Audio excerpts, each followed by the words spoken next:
Hello, everyone. Welcome to another episode of the Index podcast, where the three of us come together every couple of weeks to discuss on-chain data, chart crimes, and metrics that move the crypto industry. And us three, that is Hildobby, resident data wholesale at Dragonfly, Denning, on-chain data corgi at Flashbot, me, Boxer, community powerhouse at Dune, and today we have our very special guest, Michael, sports fan at Optimism Labs, with us to discuss, or as they are commonly known, Blobs. Michael, maybe if you could quickly introduce yourself and what you do at Optimism, and then we can just dive right into the topic. Yeah, for sure. Yeah, thanks for having me. I'm Michael, data analyst at OP Labs. Been there for a little over 2 years. Kind of touch anything on-chain data in the Optimism ecosystem. So recently, Blobs, EIP4844 has been my obsession over the last few weeks. So yeah, excited to talk about it here. Yeah, I'm very excited to hear about this topic because I've been kind of seeing this pop up on my Twitter timeline over the last few days, but I frankly don't have that much of an idea what this is or what this even means. So maybe what's the deal with EIP4844, Michael? Like if you had to 60 seconds in an elevator, what would your pitch be? Yeah, so 60 seconds. So so part of what Rollups do is they post transaction data to a layer where the Rollup and the L2 can read that data later. So historically, this data has all been posted to layer 1 in call data. So meaning just pose a transaction to Ethereum, there's this whole big blob of data. So that's paid expensive layer 1 gas prices for pretty much the inception of all these rollups. So what EIP4844 does, it says for every L1 block, there's just be this extra space where you can post data. And in this case, it's just static data, no code execution. It disappears after 18 days, just spot to post data. And because of that, there's some properties that make it cheaper. It's a completely separate gas market. There's this whole separate, how much data can be used per blob. So it's just a completely separate gas market, separate spot for rollups to post data. And right now it is very, very, very cheap, which makes rollup user transactions very cheap. Okay. That is a lot of buzzwords. So maybe if we can find an analogy. I think for rollups in general, I kind of have this idea of a highway in my head, where it's like Ethereum mainnet is the highway. And then if you think about individual transactions, so if I make a trade on Uniswap to maybe trade my ETH for DAI, that's just me driving in a car. And I just go on the highway. And then if you think about rollups pre this block market or EIP4844, you could kind of think of them bundling a bunch of transactions together in a bus and then sending that bus on the highway. So it actually is kind of it's not perfect, I think, because the bus only has part of the passengers or whatever. But in the end, it's kind of okay, we settle transactions on mainnet, transactions that have been committed on these rollups via a bus. And now if we think about the block market, it's kind of now we actually have a bus lane. Is that kind of a correct way to think about this? It could be, like a bus lane in the sense if, in the bus lane was priced by how many buses are there, and there's not many buses right now. So it's pretty cheap to use the bus lane right now. Yeah, so the bus lane, currently there's no tolls on the bus lane. Bus lane is just very empty. Okay, so no more normal buses on the normal highway, I guess, or maybe some we're going a bit too deep. Some of the buses still stay there, but a lot of the buses have moved off. Okay. So going back from that to the actual to the actual specifics here. So maybe what even so I called this EIP4844 earlier. So maybe if somebody maybe not you, Michael, maybe Dobby, if you can quickly, what's a EIP? Maybe just 20 seconds take on that. So it's an Ethereum improvement proposal, which anyone can submit and then are open for discussion. And once there's consensus on one of them, it is slated to be part of the next upcoming Ethereum release. So EIP4844 was one of them, and that is the Blobs update. The full process of how the discussion takes place is a bit more complex, but I think we don't necessarily need to go over this here. It's essentially how Ethereum upgrades are being made and how those are discussed, how those are proposed. So you can check the full history on those. There's even some more popular ones that could be ERC20. I think EIP20 was for ERC20s. Same for NFTs with EOS and so on. So yeah. And they That's basically how the and it usually take more than a few years to implement. Yeah. This one's actually interesting for me. It was the first real EIP that I at least like observed some of like the beginning to end. I remember at ETH Denver 2 years ago, like Proto at the OP Labs team was like, oh, at ETH Denver, I want to kind of prototype this potential EIP, help make rollup costs cheaper. I think ever since I started at OP Labs, one of the big focuses, there's another EIP idea proposal that predated this. It's called 4488 that was just trying to make the layer one cost for data cheaper. That didn't really get adoption. 4846 show more what it looks like, but proto dank sharding was another kind of take on that. But I remember like ETH Denver 2 years ago, we were in like this big Airbnb. I'm off on the side playing some Xbox game of like, you're with chefs, you had to go like work with your team and cook food. I don't know what's going on. The other side is like all these smart people writing up like 4844 specs on a window. So it was very much a pure like, I don't know what I'm doing here, but I'm here. Nothing to contribute at the time, but now I understand it. I didn't then. Yeah. Okay. So it kind of took a long time for this to actually take shape, but now we're here, and I think it was part of the Denkun upgrade. So there's not only one EIP that went live during this, but there's a few other changes to the network as well. But this was the most notable because it has such a big impact on rollups, and what that impact actually is. We're gonna get into that, but maybe here's one last buzzword that's kind of flying around here. So with EIP4844, we've explained that blobs are just the actual data that we now post on mainnet in this special lane that we in the analogy that we made up. And then there's also like this proto dank sharding. So I think this is the first like kind of implementation of dank sharding, or like Michael, maybe can you actually explain this to me? Yeah, I'm actually not as familiar with that. So if you can get into it, but you can get into like what a blob actually is, like how this blob term kind of came to be. Yeah, that's interesting as well. Yeah. So I say at least like with proto dank sharding now being like this is I guess like first prototype of what a shard could look like. But in this one, like at least how I think about it is maybe for the analogy before, like the bus is the blob. So for each block, there's a certain amount of blobs that can go into each block. So at most, there can be 6 blobs per block. And a blob actually, which I didn't know at the time, also learned 2 years ago, is that a blob is actually a technical term. I don't know if it's like a backronym or something, but it's like a binary large object, I think is the term for it. Which refers to, I think it's like 128 kilobytes of data, 125 kilobytes of data. So every rollup, when they are posting blobs, they have to purchase a full blob. No more than 6. The blob limit per block is 6 blobs. The target's 3, so following like a 1559 style pricing, if there's more than 3 blobs per block, price should go up, or if it hits some threshold, price goes up. And if there's less than 3 blobs per block, price should go down. So we'll get into that. I'm sure talk about how often blobs have been used so far, but it's still, at least as of recording, have not hit blob congestion yet, so still some room to go. More room for more buses. When you say the fee goes up or down, it's the blob base fee, and it's separate from the base fee? Yeah, so it's a blob base fee. So that's an interesting part of this, kind of alluded to before. This does create a separate gas market. So it is like the first instance I think we've seen on Ethereum of it's like multi-dimensional fee market, just meaning that there are 2 gas prices to be concerned about. So there is the general L1 base fee, which you've been used to forever. It's like what the gas price is for using L1. But then the cost for blobs, there's a separate blob base fee. So I guess whenever you're thinking about like what's the cost to a rollup, there is some cost to the L1 transaction that points to the blob, which we get into too. There is some cost to the L1 transaction. You pay L1 gas prices for that. But then the cost for posting your blob into blob space, there's some base fee for that.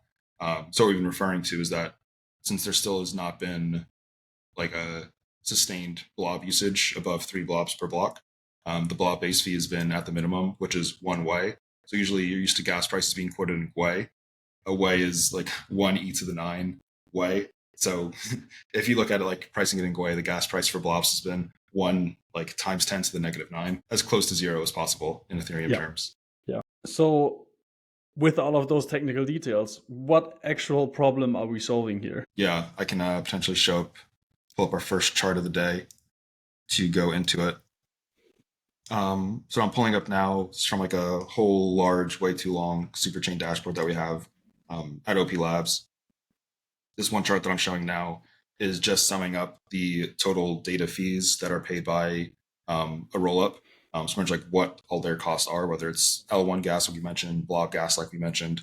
And I'm just hovering over a chart. You can see there's like pretty much this whole chart is a black bar. There's like some little instances of blue, some little instances of gray. But like what black on this chart refers to is L1 call data fees. So when rollups were posting all of this compressed transaction data onto L1, you can see here that was, it varies, but in most cases, like 95, 99% of the total fee is just putting those transactions onto Ethereum. And there's been, occasionally, sometimes there's rollups that are overcharging, undercharging. This margin kind of has fluctuated a little bit historically for OP chains, which is what this chart is showing. So summation of OP mainnet, base, Sora, and mode.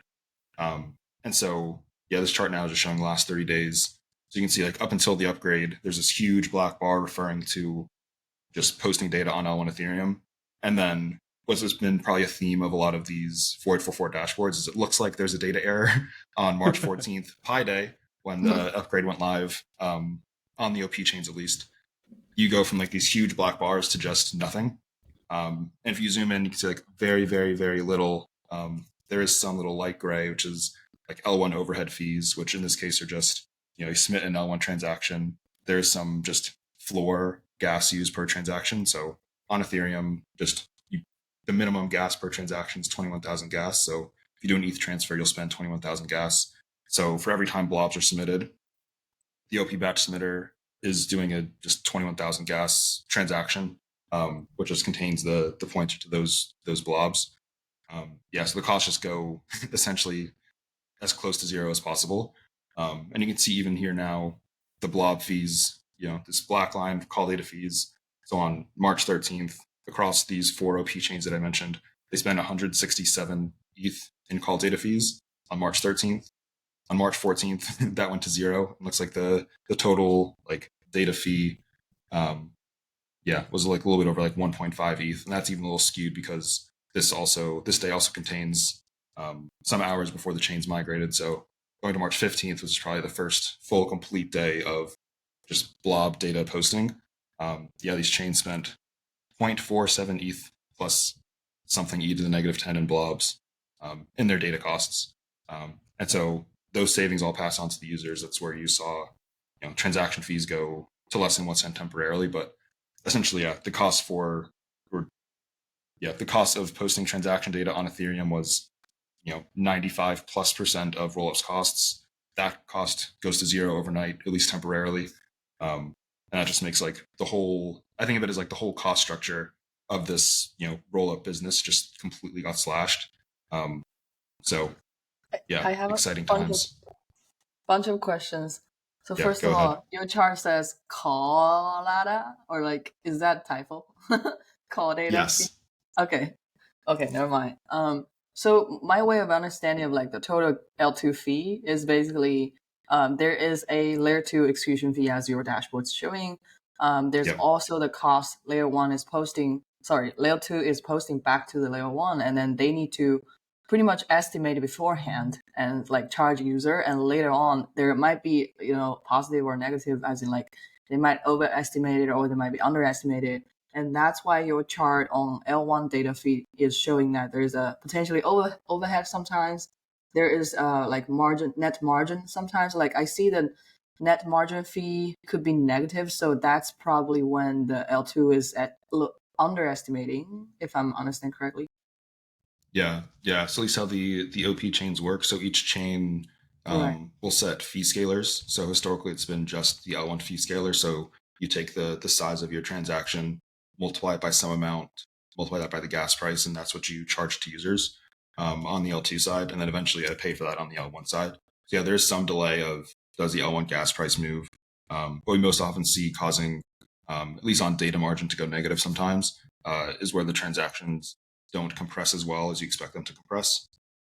So that's what we're seeing down negative. Like there's been some apps, I think OP mainnet was the one driving this, like some apps that sent a high volume of pre-compressed transactions. So kind of being undercharged there led to some negative margin. Negative margin, at least on data. Yeah. And but base fees, priority fees only go for it. how long usually is the delay of the layer 1 posting? Is it, I guess it's different by per L2 chain. Maybe like how long does OP labs send afterwards, and is that a fixed number, or does the chain actually adjust or optimize based on like gas fee volatility? I'm curious. Yeah, let me see. So there chart somewhere here. Yeah, so I'm showing a chart here, like average seconds between L1 data transactions. So historically, you can see like for base and OP mainnet, it's been about like 60 seconds to 100-ish seconds, so a minute to minute and a half between these L1 data submissions. And so yeah, so it's a function of like each chain. There's like various kind of parameters in there, like how long are they willing to wait at most between submitting transactions, or based on actual data compression, how long does it take you to like fill up a whole, they call like frame of data or channel of data to then post to the L1.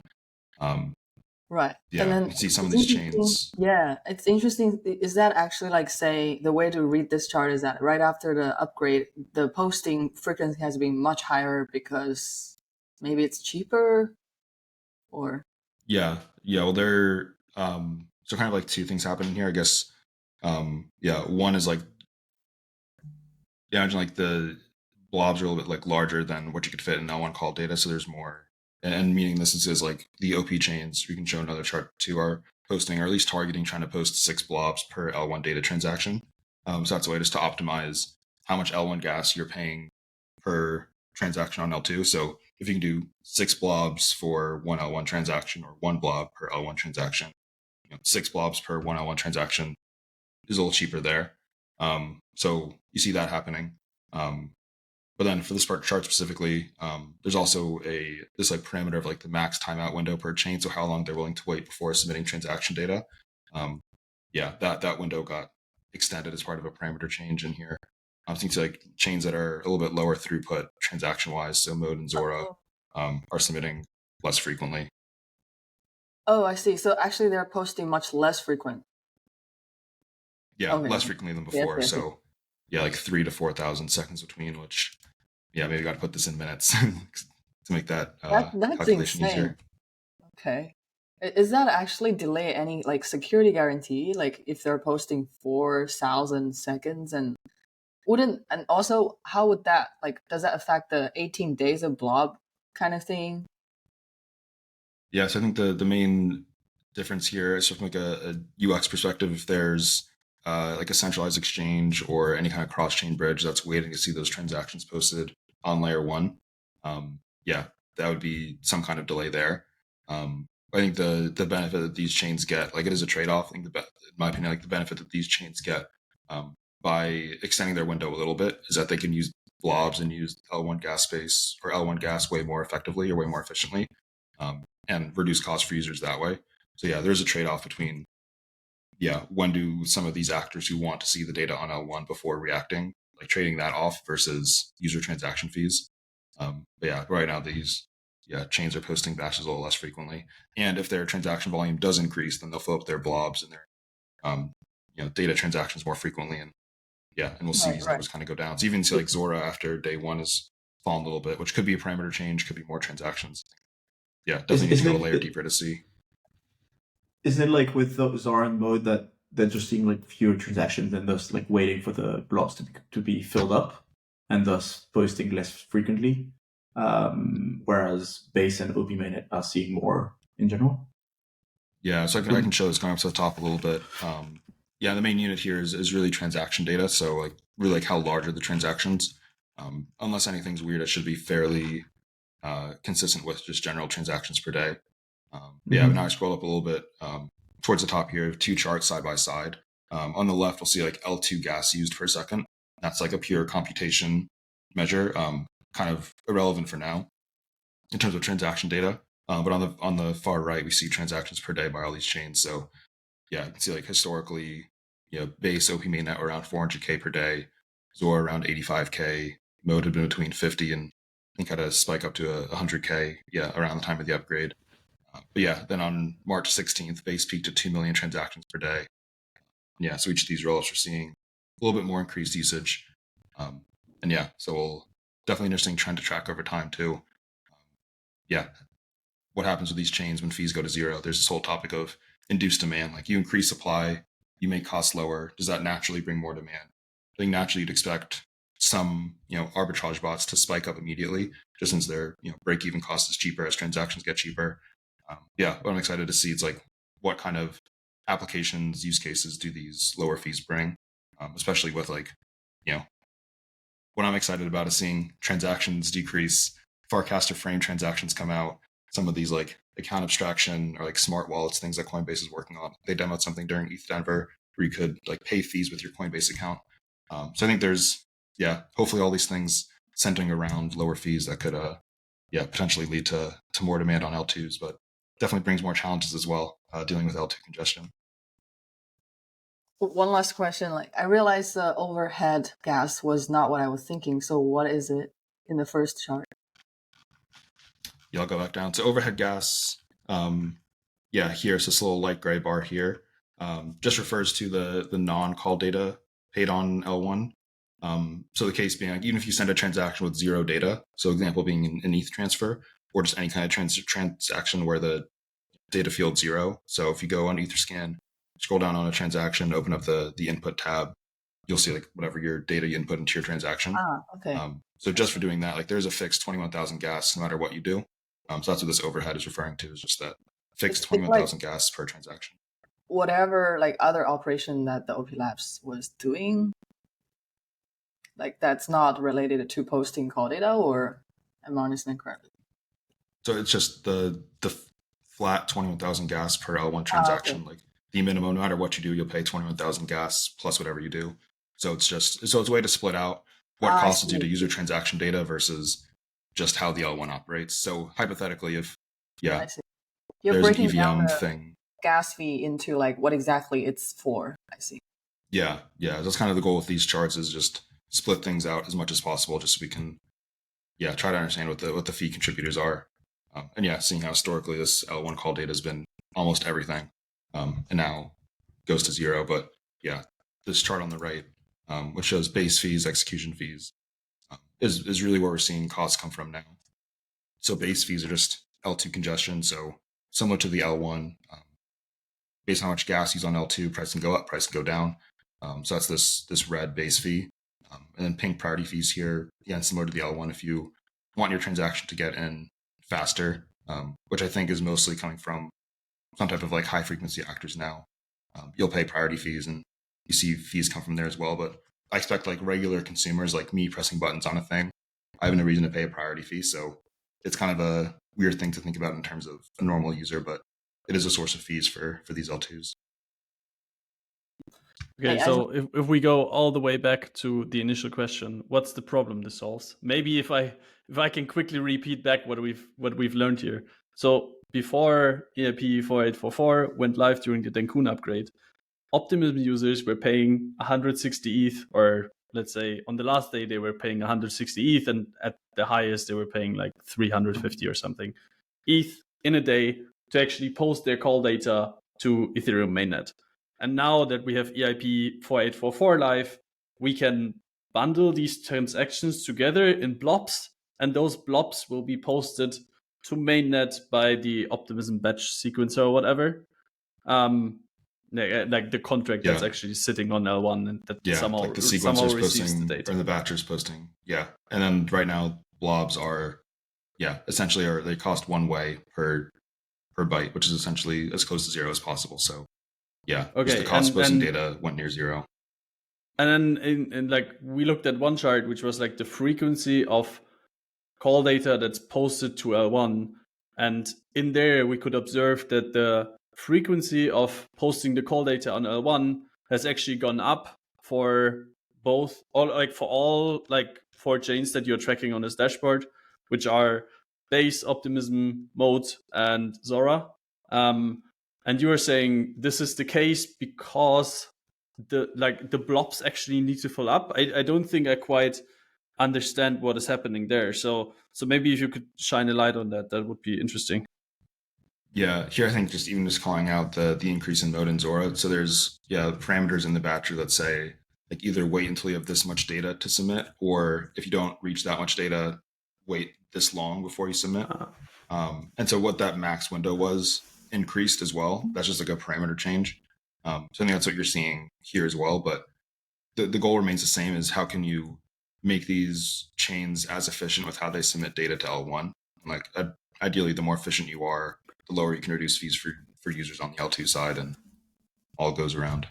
Yeah. So there's 128 kilobyte size limit, you said, and this is basically the compressed call data. And is it exactly the same, or like, yeah, is it the same call data as before the upgrade? Yeah. So I can pop over to. So it's the same messages. They now just drive on the special lane. Right. And they need to be like, you can only send the full bus down the highway. It's like, yeah, well, it's more. It's so like it's only... Yeah, it's like you're the Rollups, the city. Like the city still pays for the full bus. Ideally, more people are in the bus, but if there's only one person in the bus, you still got to pay for the whole bus. So in the sense being that Rollups have to purchase these full blobs. Ideally, if you want to be as efficient as possible, they're filled with transaction data. But if you're not, and we could kind of say like, yeah, there's a timeout. So like at a certain point, like we will, like the block will still be posted. The Optimism still needs, or like let's say Zora, because this is actually an applicable example. It's like if there only was one transaction, which doesn't seem very likely, or there only was like 100 transactions on Zora in a certain time period, we could maybe go to a time. I think there's like a 4,000 is like the biggest spike here.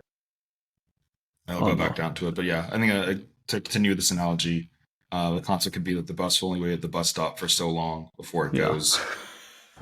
And I hope our listeners are able to follow this analogy. Going, yeah. I think I think it works relatively well, but we'll see what the comments say.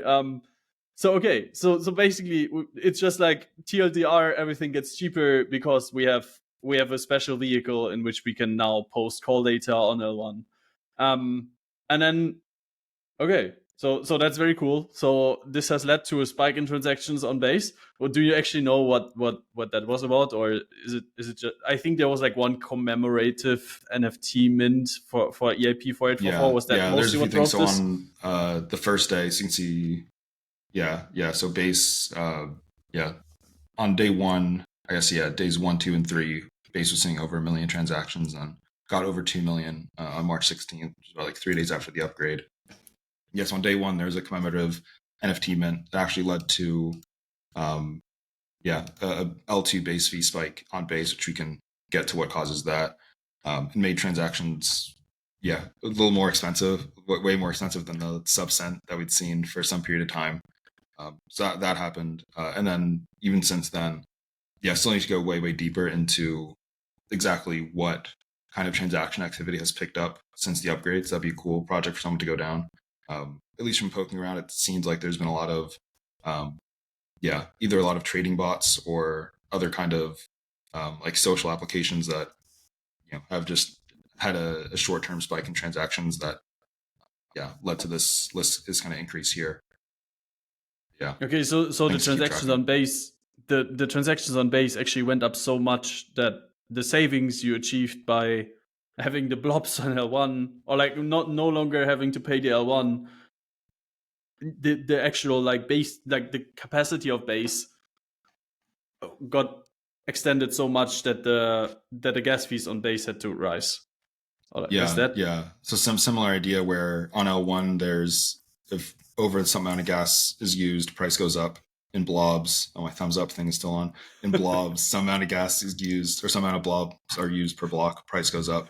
Similar with L2s, some amount of L2 gas, which we can think of as computation gas, kind of the same unit as what you're used to when you talk about gas anywhere else, especially like on L1. When some amount of that is used, your base fees go up. Similarly, the cost is usually very, very low, but this chart on the left that I'll hover over now is showing gas per second across these 4 OP chains. And right now, the target on every OP chain is 2.5 million gas per second. So with 2 second blocks, 5 million gas target per block. So put that in seconds, 2.5 million gas per second. So over 2.5 million gas used in a block, price goes up, under, price goes down. It's like OP mainnet here has been kind of near congestion or at congestion for a while, whereas all the other chains have been below. So there essentially was no base fee. And you can show on another dashboard as well, but on March 14th, on Pi Day, when this upgrade really went live, you see base and OP mainnet both spike up above 2.5 million, so at congestion. And since have sat right at the congestion level. Other things to look into, I see mode now, yesterday, March 17th, the time of recording, has gotten to 3.2 million gas per block. So mode definitely hit some congestion yesterday. Yeah, I can go to another chart to show how that impacts user fees. So this chart, or this dashboard here, is kind of what we've been looking at just to monitor migration in terms of what's the impact on user experience. So yeah, I can show like one chart. The very top here is kind of just tracking the trailing day before the upgrade went live, what transaction costs were, 50, 60 cents, $1. You see the upgrade happens and everything just kind of plummets back down. But as you follow along, like I mentioned, there's this one spike where base had a ton of gas used, prices went up. So it's like, 16.35 UTC on March 14th. Base transactions went up to 57 cents median. During the same time period, OP mainnet was about 5 cents. Zora was 1/10 of a cent. So that was a pretty notable spike. But yeah, since then, occasional blips, but things have been pretty close to zero. And these charts are all by minute, so it gives us like a really fine-tuned, granular view. Do we know? Yeah, then scrolling down further, you can see this base fee spike on L2, which coincides with the transaction cost increase up top.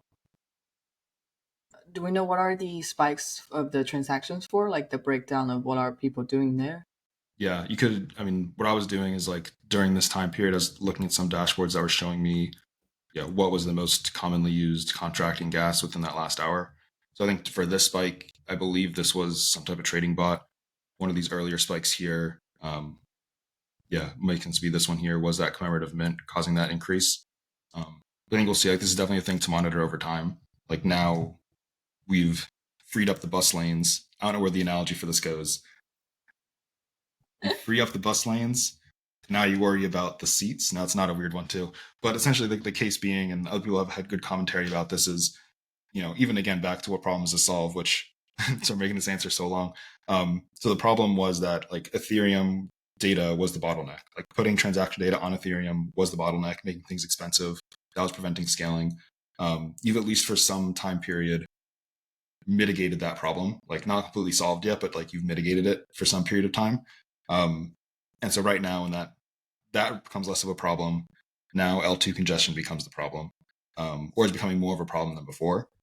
So yeah, a lot of interesting things to figure out development wise of, how you go about what to solve next. So yeah, ways to solve this are, you could, there's like many different ways. I know like the optimism idea is like this whole super chain idea where you have all these multiple L2s all communicating with each other, scale computation with more L2s. Other ideas could be increasing the gas target or the gas limit of these chains. We'll see where things go and develop, but yeah, once L2 computation or L2 activity becomes the bottleneck versus L1 data, what do you do is the next frontier. Yeah, at least we've gotten to this stage. This is actually like the fact that base immediately went into like a fee spike is also like that's basically like what you would want to see long term, where it's like, like now we can think about the engineering problem of like how do we increase throughput of all kind of L2 EVMs combined, except like instead of thinking about like how does this one L1 kind of take all of this call data. So that's very interesting. So I think there's some controversy like regarding, or like maybe so basically I think that's more interesting to dive in first, where it's like now all of this is free, but how, like I think there's like a bunch of dashboards that a bunch of wizards have created where it's like, of course, Optimism's posting data, but then there's also Starknet, Arbitrum, a bunch of other folks have started posting data. So how does this fee market actually work, and like how many blobs can be posted in a block? Like maybe if you can walk us through like how that fee market is gonna work. We dove into it a bit earlier, but I think there's a lot more meat here. Yeah, I can go. I showed Hildavis for a minute, but I'll jump over to 0x Robs here, who I think probably had one of the most popular dashboards kind of visualizing the actual blob congestion. So I'm just showing a chart, a bunch of horizontal and vertical lines, like classic charts go. But you can see there's like the two of the main like thicker horizontal lines. One will kind of visualize this target of blobs per block. So yeah, this target is 3. So again, like if more than 3 blobs are used per block, more than 3 buses in the bus lane, the price of using the bus lane goes up. Less than 3 buses in the bus lane, price goes down. There is some like buffer there where if it goes up temporarily, the price won't go up. There's 1559 logic and parameters that go handle all of that. But yeah, essentially what we're monitoring here, we can see like vertical blue lines spike up how many blobs are used per block. And you can see certain areas where it gets more concentrated. Like I'm hovering over one area where you see a lot of concentrated 3 blob blocks kind of over and over and over again. It seems like recently there was like a concentration around like 4 blobs per block. But still, I mean, just trending, there's a moving average line on this chart that kind of shows the average blobs per block. I'm saying blobs way too much already. There's been about like, 1.2, I guess is where these average lines kind of jump up at. So still implying that we're on the right equation is there like a little bit over 2x growth away of like consistent blob usage from seeing the blobs hit congestion. And once the blobs hit congestion, who knows where that price will go. But at least still for now, we're under this blob target. And so the blob base fee has stayed, which is, the cost of using this blob data has stayed at the absolute bare minimum. So without being too extreme, like blobs are as close to free as possible right now and have been since this upgrade took place. Okay, Can repeat. Can I share a chart afterwards on this? I have something on like because it's like the reason we're not at target is also because it is an opt-in system where chains choose to start posting blobs, and not all chains have opted in yet, or at least even I think Michael also did some calculation a while back of how if all current chains did opt in, then we would be I don't know, like halfway to the blobs target still. So we have like margin for more chains to come in. But if you look, it's it's not one of those charts. It's one of those charts with labels on them. So wait, if you can let me share my screen quickly, I'll showcase what I mean. Which, give me 1 second. Yeah. So this. Wait, no, this is not it. Share this tab. Yeah, I just want to show like when chains started to post, and you can see how the initial spike was started by like ZK Sync, and then Starknet kind of is the big poster in all this. It's the one that's been taking most of the blobs. Originally, they really raised it, the current like moving average of number of blobs posted per minute here. And then OP and mainnet base released around midnight UTC, and Zora and merged quickly after. But since then, I think Arbitrum has also joined, but hasn't impacted all that much. Most of the impact has been from Starknet. And if we look here on this chart, you can see that the vast majority of blobs are posted by Starknet. And it actually started to decrease eventually, and they optimized their prover, which is a shared prover they use for them, but also some app chains using Starknet. So let me see. If you look here, at one point, the 15-minute moving average was almost a target. That was like a few hours into the upgrade. And it looked like for a while that we were going to get the fee market to kick in and start being, moving from that one-way original value. But that didn't happen. And now if you look back on here, you can see that we're still now, at this point, barely a day in, we're almost going to reach the targets. And then here we're back to maybe not even half of the target. So we've got some margin to play with. It still is that Starknet posts a lot, but they changed it so that it's more optimized. And now if you look on the left chart, you'll see how they started just posting very regularly to a lot less regularly, but in big batches. I think Rob also has a quick visualization on this. And Who set this target? What is this target about? It's the well, just like you have target for the number of gas in a block in general, you have the same for blobs. You have a target of 3-way and a limit of 3 blobs and a limit of 6 blobs per block. But like, is this like an OKR that the developers set themselves? Like, what is this actually like? Why do we call this target? But if there's a limit, so there's a limit of 6. So theoretically, there's space for 6 blobs from like Optimism could buy all 6 if they wanted to, I guess. But like theoretically, it's like 6 rollups can post their blobs or like their blob data in one block. Yeah, and why is there a target of 3? Like, how does that make? So if it's between 3 and 6, that's where the EIP1559 like dynamics kick in, and you start to see the market like change from the one-way based fee, so that like it's optimized for supply and demand, and thus like those who are willing to pay that fee will be the one submitting, and it also removes any potential spam or anything from happening on the network. So it's just like for the market to kick in a fair way where people who are ready to pay those higher fees will be the ones submitting, whereas any potential spam or anything like this is alleviated.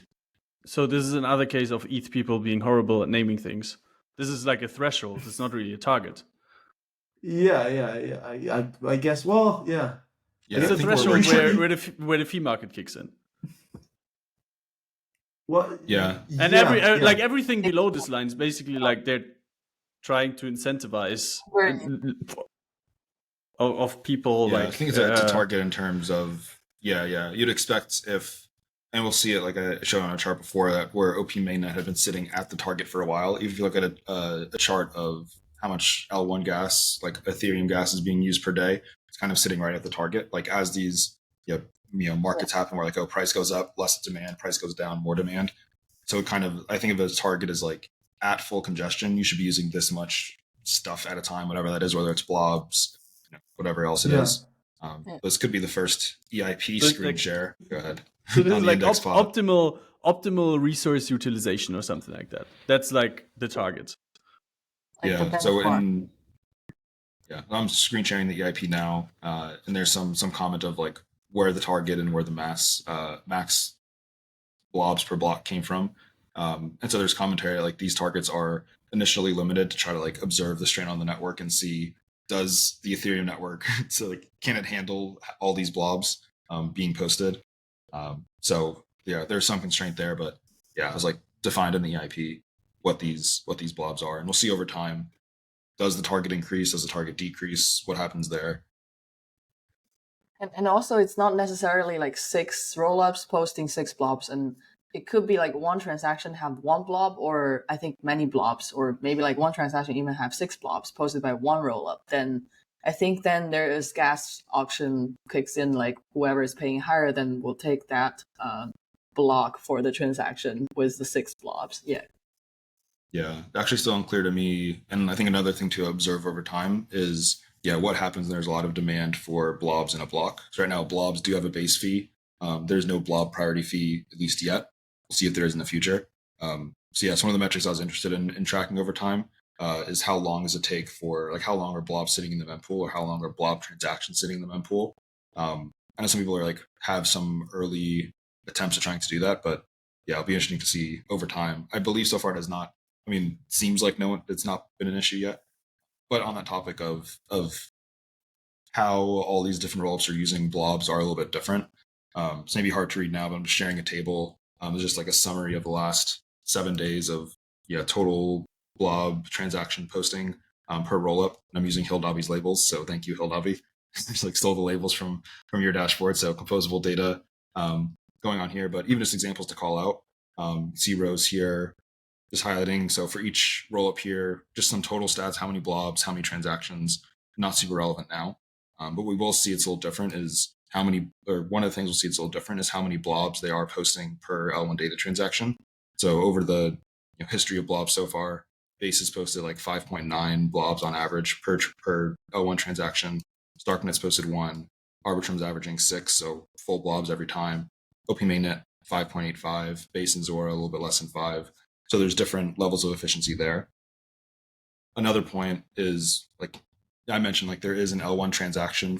That's how you post your blobs. There's an L1 transaction, and in that there's like a point or two where those blobs are. And so each of these rollups will use a different amount of L1 gas per transaction. So you can see all the OP chains here. Like this is the overhead that I referred to. So this second row here, I'll zoom out a little bit more so you can actually see the label.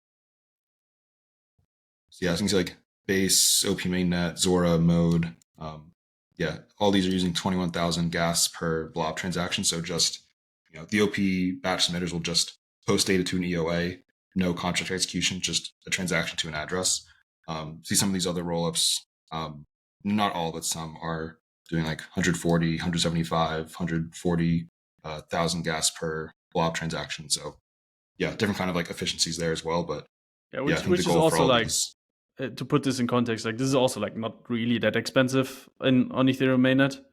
It's like, of course this costs more money, but 140, like I don't, like this is basically computational like logic for like depositing something on Aave or something. It's not like a huge amount of gas.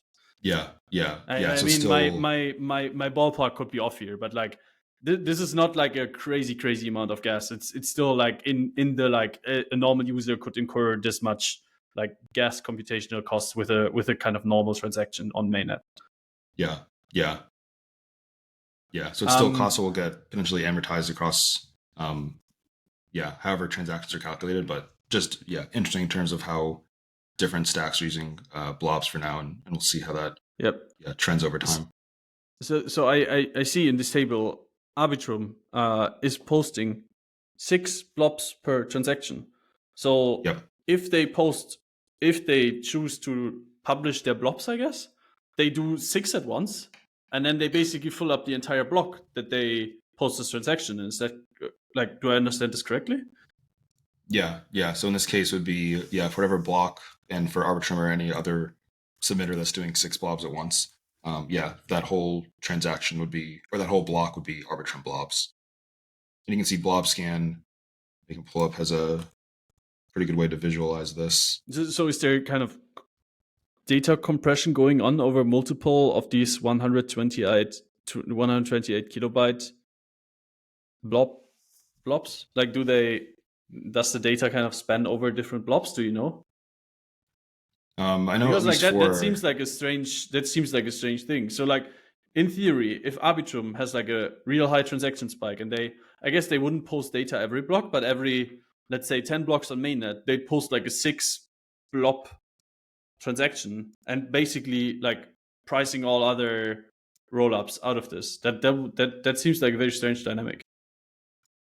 Yeah, we'll see what happens. I think maybe like a good visual of this is like, how often are these rollups posting blobs? Because it is true. It's if anyone's posting 6 blobs per transaction, if you get those in, you're the only one getting blobs in for that block.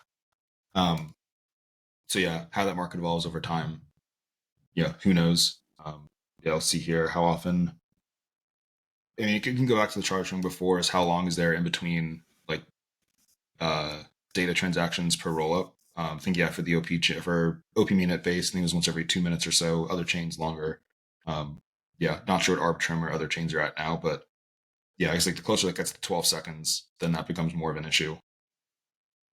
Yeah, that makes sense. Another cool metric would be how many, like, what's the blob fullness per block, I guess, which is what Hildobby showed earlier.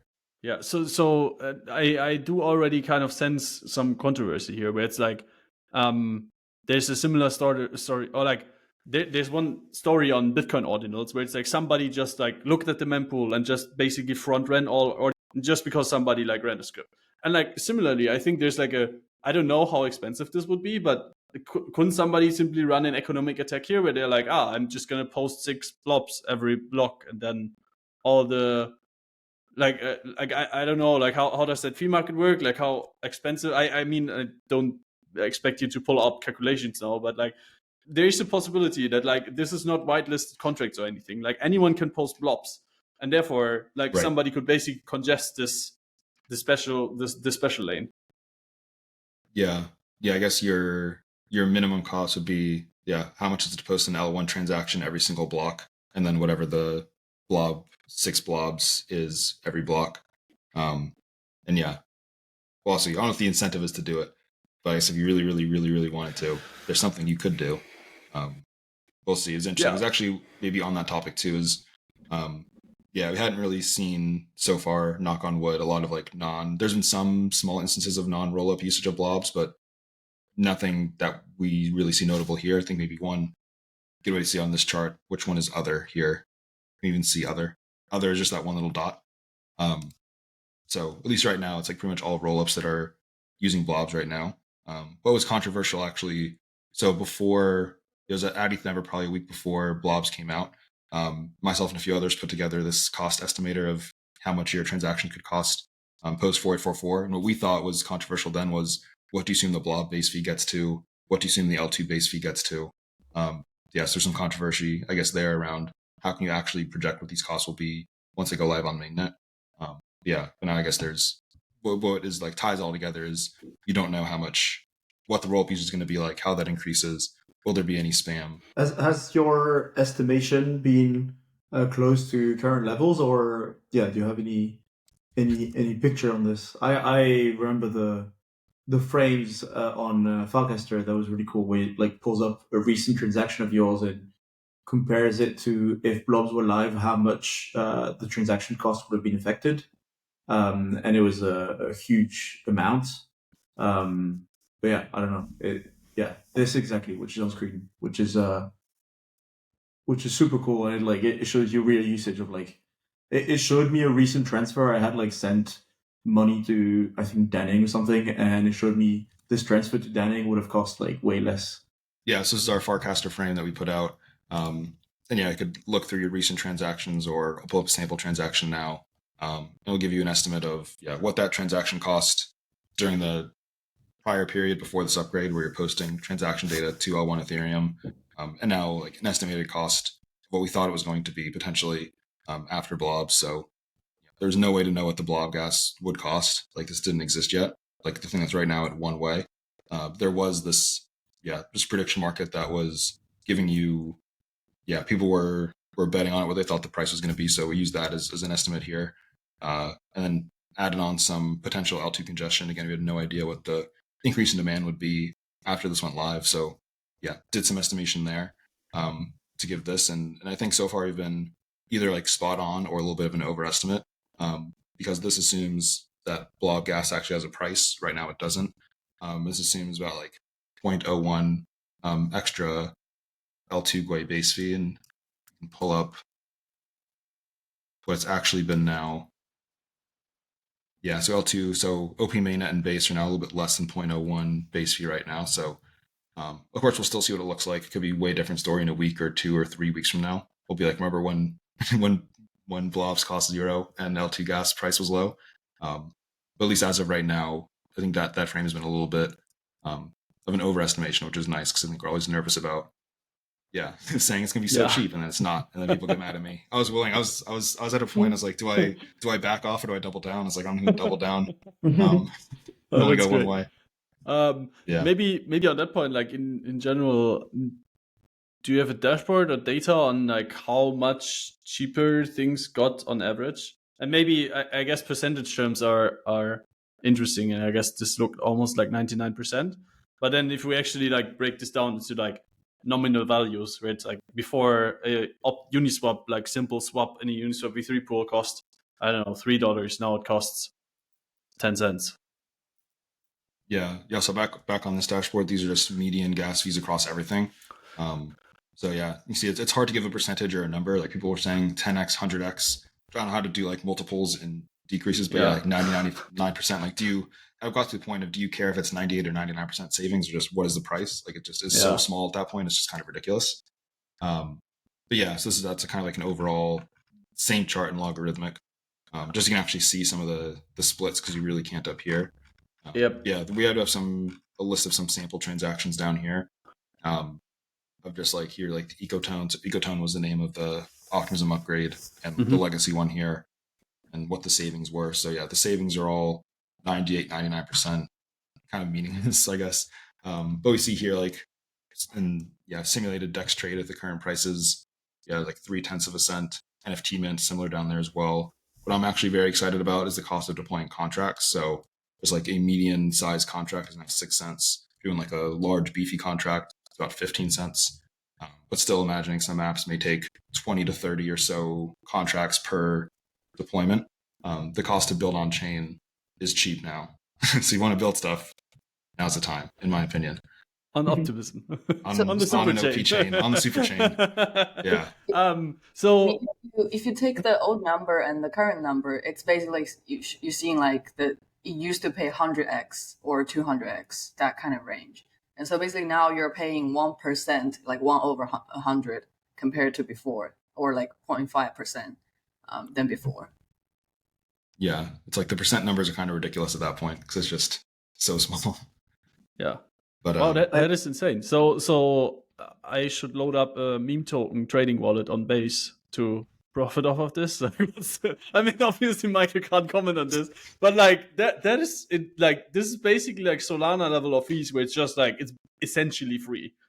Like I can make 100 like DEX trades transactions for what 30 cents now. Like that's insane. How does it compare to Solana? Actually, it's still more expensive than Solana. Probably. I think if anyone knows of a dashboard to pull up, I think I saw some people make comparisons there. But one note is, I mean, these L2s are seeing much less transaction volume now. So I think if there was 20 million transactions on an OP chain right now, I think that would trigger a base fee spike. So all kind of relative there. But yeah, I think this is potentially, we'll see what it looks like a month from now. We look back and be like, wow, look how dumb we were. But yeah, L2 base fees aren't super high now. Blob base fees are one way. So this is a interesting period. So we'll see I'm interested to see like what potential like new chains are interested or in just deploying a chain now they see prices, or what new app developers are now deploying new apps when they see prices get this low. So I think I'd realize like a lot of these things you can talk forever. You've been talking for like I don't know how long. Like, oh, fees are about to get really cheap for some period of time, but seeing it live I think is a way different. Yeah, I think a lot of people were surprised. They didn't believe our frame. I have another view I can share if you can let me share my screen from courtesy of a friend of ours called Kofi, who made a recent website and it shows the like basic stuff that you can do across chain and how those cost. And you can see here how the top few, so the first 5, have adopted blobs, while ZK Scroll hasn't yet. And you can see the difference is quite substantial. It's like almost a 10x, and relative to like OP, mainnet, and base, like almost 100x, 100x actually. So it is quite substantial of a change. And then compared to Ethereum, it's not even on the same level. But this is probably a good view to like monitor across chains, like how each compare in fees and how those evolve over time. Without blobs. I think Arbitrum has another upgrade coming sometimes today. So I think today, for reference, we're recording on like Monday the 18th. And this should, from what I heard, also reduce fees once more, although they already adopted blobs. So maybe we'll see them on closer to OP mainnet and base's fee levels soon. But yeah, that'll be interesting to monitor and see how not only the short term of like it just went live, but also most importantly, like once the fee markets kick in, like what the hell does this look like? Like, is it actually, are we right back to where we were before? I don't think so at all. But like, where do we settle in terms of like median fee prices? Yeah, I think another good view I can share too. Grow the Pie had a good visualization of when all these chains adopted blobs. Like this is what, that's like on the actual day of the upgrade, what was I like watching and refreshing over and over and over was this site that Matthias and Grow the Pie put together. But similar to the view we showed before of just the OP chains, this is like where you could see all the chains up here. It's like, okay, Starknet was first to boom, go down near zero. I think ZK Sync you'll see somewhere around here, like boom, near zero, base, OP mainnet, Zora. And so we'll see, I guess you could maybe even sooner zoom in here. Now that we're actually zoomed in on where prices are now and see, any upcoming upgrades or yeah, any kind of changes these chains make, what happened to fees from here. And as congestion happens, what happens there as well. And would you say, like, say, if there's more Rollup adopting the Blob, and the gas fee for Blob will go up on layer one over time? And to me, it's somewhat almost kind of a paradox that, OP chain is trying to do this like super chain, and like OP stacks, and like Conduit is deploying like 5,000 OP chains every day, and then but over time, it's actually then OP rollups competing with each other are actually going to make it more expensive. I don't know how you feel about that. We're going to need more blobs. But yeah, or just like need something that'll be interesting to see is it like a back and forth of like L1 data was the bottleneck. Now L2 congestion is the bottleneck. Okay, now L1 data is the bottleneck again. Where do things go? Yeah, and what other kind of DA solutions exist? Like how we evolve from here. Yeah, is there a world where Optimism, like if blobs get too expensive, or like I guess there's like because there now is a fee market, or like there's not yet a fee market for blobs, and there's a fee market for just usual call data. So like, right. Could the rollup theoretically kind of like choose to post a blob or a call data? Like if depending on where the fees are lower, is that like a thing that people have thought about? Yeah, depends on, I'm not sure how easy it is to flip back and forth, but yeah, if there's a world where blob gas price gets so expensive and L1 call data is cheaper, that'd be a crazy world. But yeah, if it does happen, then maybe it will, and we all look back. But yeah, if blobs get more expensive than call data, then yeah, Rollup might decide could go back to posting to call data. But yeah, that would be, I don't even know what the blob base we'd have to get to relative to for that to be a case, and how much volume there would need to be to get there. But yeah, that is a consideration. I think like some chains are prepared for like if they have to go to call data, like what do you do? But that would be not ideal. It seems very far away, but I guess somebody has thought about this at some point. It seems very unlikely that this would actually happen. Yeah, so all right, I think we've learned about EIP and blobs, and now this like there's a lot of trends currently happening on Optimism, or like in general in the ecosystem. So we have 4844, so now everything is cheaper. And then we kind of also have like frames. You showed a frame earlier where I sadly couldn't mint this frame, but in general, like it seems to be like more often that people just interact with the chain in more like easier ways, and especially with frames. So maybe Michael, what's your hot take on what 4844 and cheaper call data, or like cheaper posting of call data enable now? Yeah, I kind of hinted at it before, but yeah, there is like some of these easier UX things, like whether you're transacting through frames or transacting through some other kind of friendlier front end, I guess, than bouncing around to a million different websites and clicking buttons. I think there's been also some people waiting to get to a point, which I'm excited for and subscribe to the thought too, is at what point like right now we're used to like I send a transaction, I pay the transaction fee for it.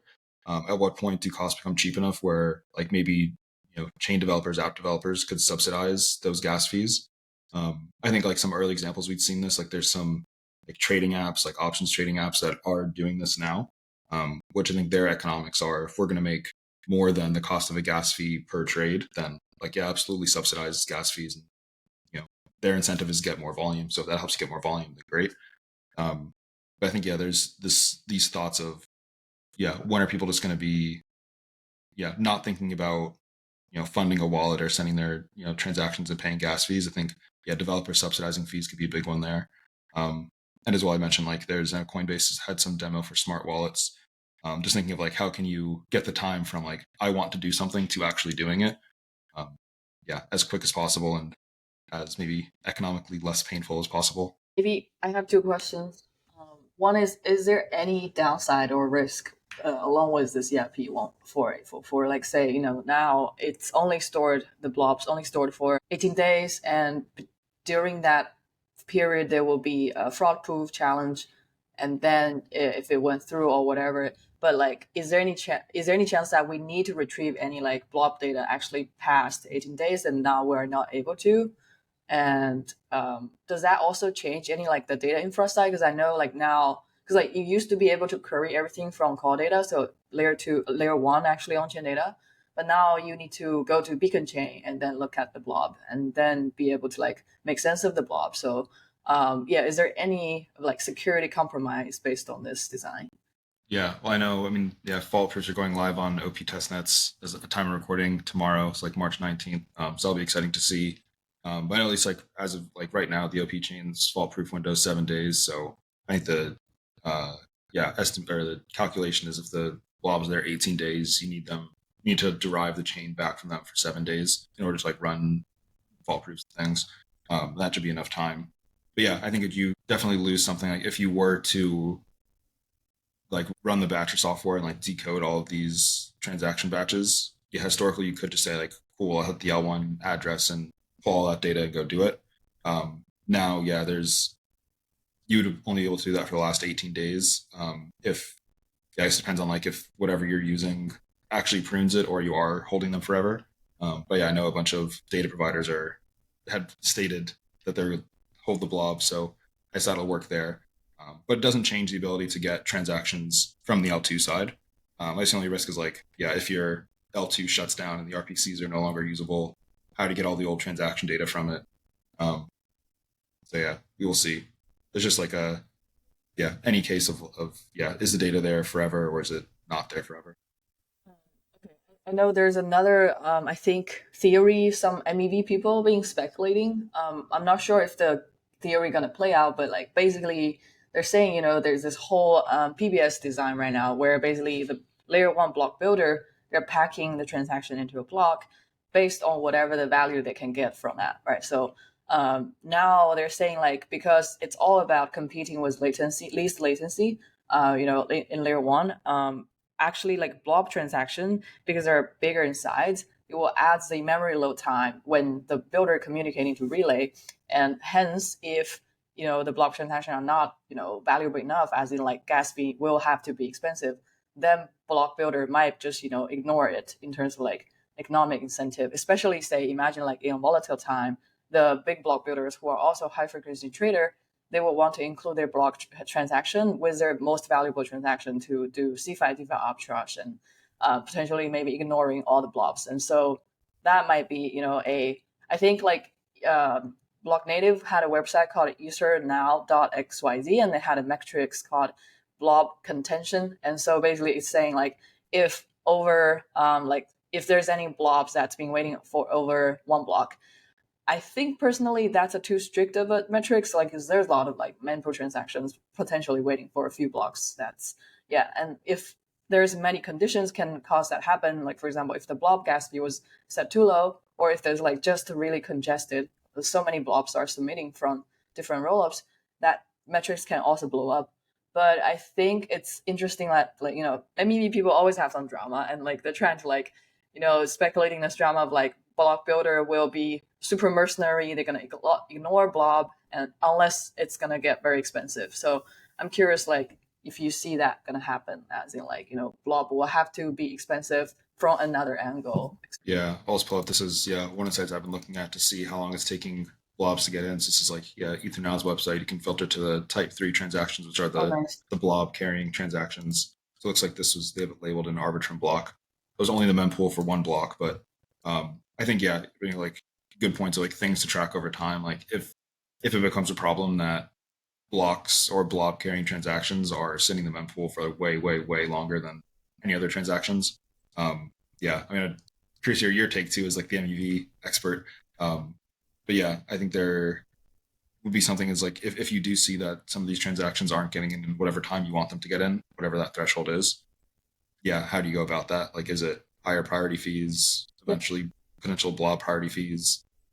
Yeah, who knows? I don't know. Yeah. I think, but it was definitely something monitored at least around time of launch. Is like, okay, are these earlier chains, like, are they getting their blobs in? Do things look good? Do we have to set high priority fees? So yeah, I know it's like a lot of interesting new metrics to track from this. Yeah.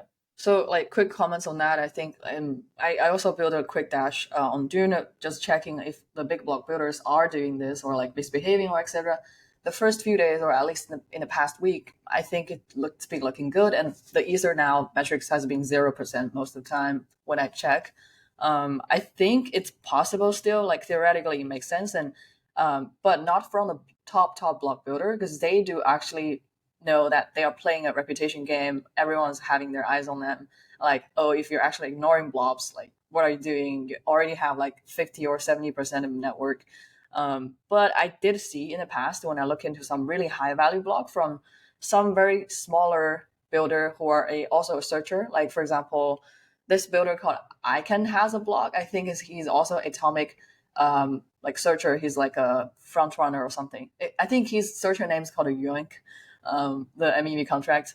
Yeah, and there's another, I think actually a white hat hacker, Coffee Babe. Sometimes he has his block with only 3 transactions. So like this type of searcher builder, they try to really front run everything, and they try to just include as least the transaction that's just important.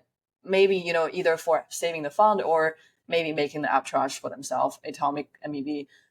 Then they will try to make a like pretty much empty-ish block. So to basically make it smaller, so to really pass it on faster.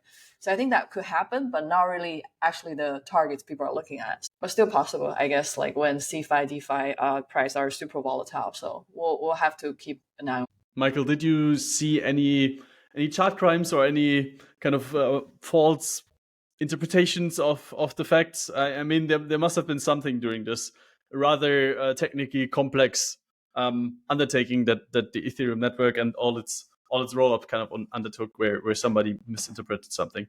So maybe if you can share a couple examples. Yeah, it could be skewed in a way. Maybe I've seen, like, I think there's a lot of great dashboards by like Hill Bobby Rob that we showed before too. But I could potentially self-report myself, not a chart crime, but a learning in how to present data in a way. So, there's this dashboard for, like I showed before, the Ecotone upgrade impact.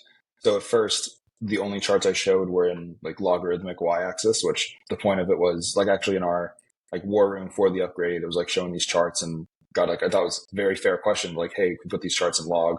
When it's in normal, like I can't see what's happening. It's just all 0. It's like, yeah, great idea. Put it in log. And I like log because I can actually see like, okay, base got a little more expensive here. OP mainnet fluctuating back and forth. Zor got a little more expensive here. But the crime, I guess, that I saw is that this logarithmic chart was screenshotted and shared all over the place. And people were saying like, oh, it looks like fees are down 50%. Like, it's a logarithmic chart. They're not down 50%. They're down like a lot more, which led me to then be like, all right, let's put the normal y-axis up here. And then there's the data nerd version down here, which I think is, maybe a similar kind of learning for all the data nerds out there. I mean, the simple things are the most popular, but we'll save our data nerd things for the data nerd section. Potentially some miscommunicating of how much fees actually dropped from this. But I like the logs. Basically, you just shit on all your viewers. You're like, you guys educate yourself. Well, no, I mean, it's a learning for all of us. It's an inverse chart crime. You wouldn't expect a logarithmic. I'm coming to you admitting my faults. I'm not perfect. Fair enough. That is sad. Logarithmic charts are like, if you're not a data person, I can see how people just kind of misinterpret that. Anything else that was like notable? I think the topics is like somewhat complex enough for like non like professionals in quotation marks to even like attempt to dive into it, and it's like not that much of a hype topic. So I wouldn't expect too much bullshit to have happened.